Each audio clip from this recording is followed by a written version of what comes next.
Now for global business updates, Rotus Odiri joins us. Good morning, Rotus. Good morning, Dr. Obasi. Good morning, Ayo. Good by all our viewers out there. Welcome to December. November was a very volatile month for markets, particularly in the US, in Asia, and also in Nigeria. As far as what we're expecting this week, it's Cyber Monday. We're going to go over Black Friday sales, at least online purchases in a moment. There was a jump of almost 10%.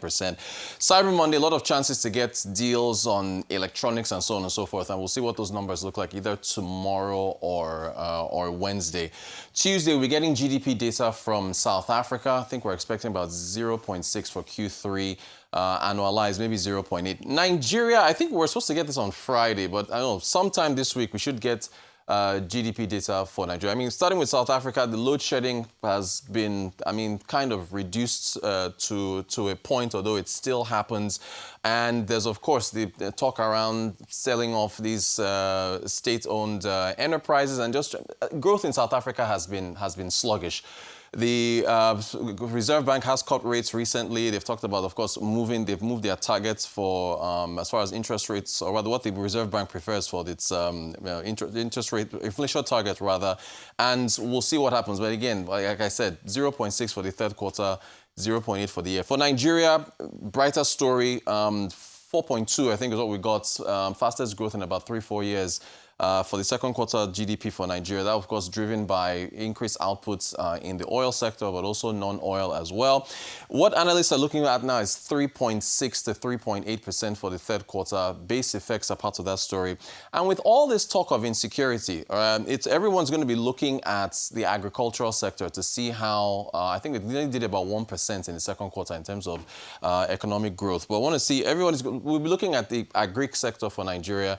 And basically, if there's been an actual impact of all this insecurity that we're talking about on the economic growth of the country. We'll look for that, I don't know, maybe Tuesday, maybe Wednesday, but maybe even later today. The Bureau of Statistics, we'll have to see where we get that. Wednesday, Salesforce will be releasing their earnings. There's also a lot of focus on retail. Macy's will be releasing their earnings on Wednesday. Thursday, we're going to be getting jobless claims from the United States in terms of how many people are out of work and needing assistance. And then Imo State, we've talked a lot about, putting more focus on states. We talked last week about Lagos State hosting a summit for this December celebrations with stakeholders in the hospitality sector. Dr. Abati talked about the infrastructure put out there in Ogun State as they're preparing. And we also talked about Imo State is going to be hosting its economic summit. If you flip through today's This Day newspaper, you will see, I think it's the 4th and the 5th. Largely agrarian economy for Imo State, but of course, capital Owerri is a hub for trade and lots of economic activity.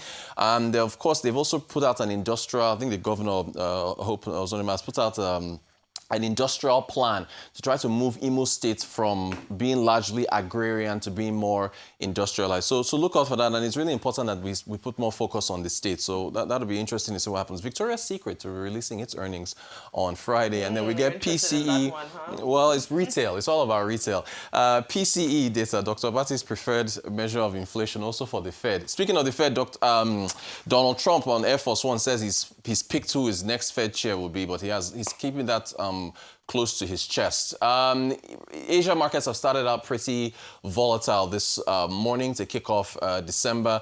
We got some comments from Kazuto Ueda, governor of the Bank of Japan, suggesting there could be a rate hike at the next Bank of Japan meeting. So that is the reason why you're seeing the Nikkei leading losses across Asia, because higher interest rates are more, constrictive for a lot of export-oriented companies there on the exchange. Other than that, we also got factory data, Purchasing Managers Index for China. That's, I think, in the 8th month of contraction, so it's below 50.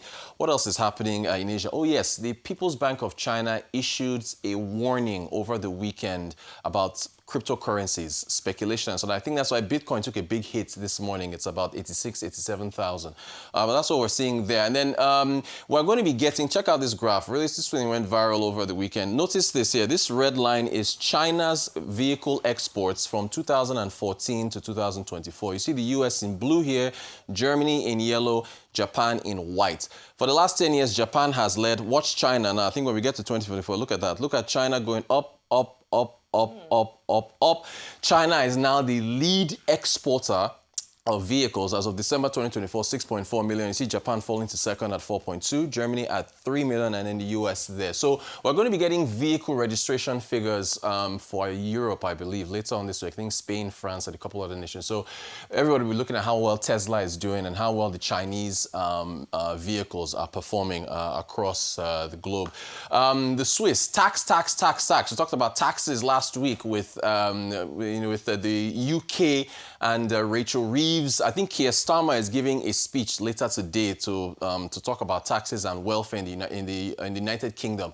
The Swiss, which has, of course, a high concentration of wealthy people, have rejected a millionaire's inheritance tax that the leftmost wing of the Social Democrats Party tried to push. They're saying that they need it for climate change impact and a number of other things. I think their quote was, as the rich inherit more money, the Swiss inherit more crises. But it was roundly rejected. They're looking at a 50% tax on inheritance for millionaires on a wealth of 50 million francs. I think this comes out to about $62 million or more. 78% voted against it. They said that if they put that tax on the wealthy, they will exit Switzerland en masse. And then I guess I've already mentioned it. There it is. Black Friday. Online sales, according to Adobe Analytics, as much as we've talked about the US consumer and the K-shaped economy where the wealthy are doing better than everyone else, and I think this was mostly driven by wealthy purchases, but still, $11.8 billion is what was spent online Friday in the United States for online purchases on Black Friday, a 9.1% gain there. So again, we'll see how Cyber Monday does. And then Trump, of course, as I said, on Air Force One, says he's made up his mind as to who his next Federal Reserve chair is going to be. The betting markets are looking at, I mentioned him last week, Kevin Hassett, the head of the he's a director of economic advisors. Yes, he could be the next chair. So we'll see if he reveals that. They say maybe before Christmas. That's our update for today. Okay, thank you, Rotus. Oil price has risen 1.5%.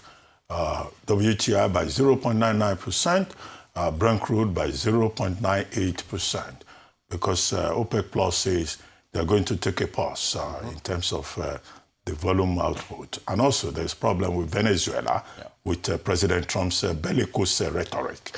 There's war in Venezuela.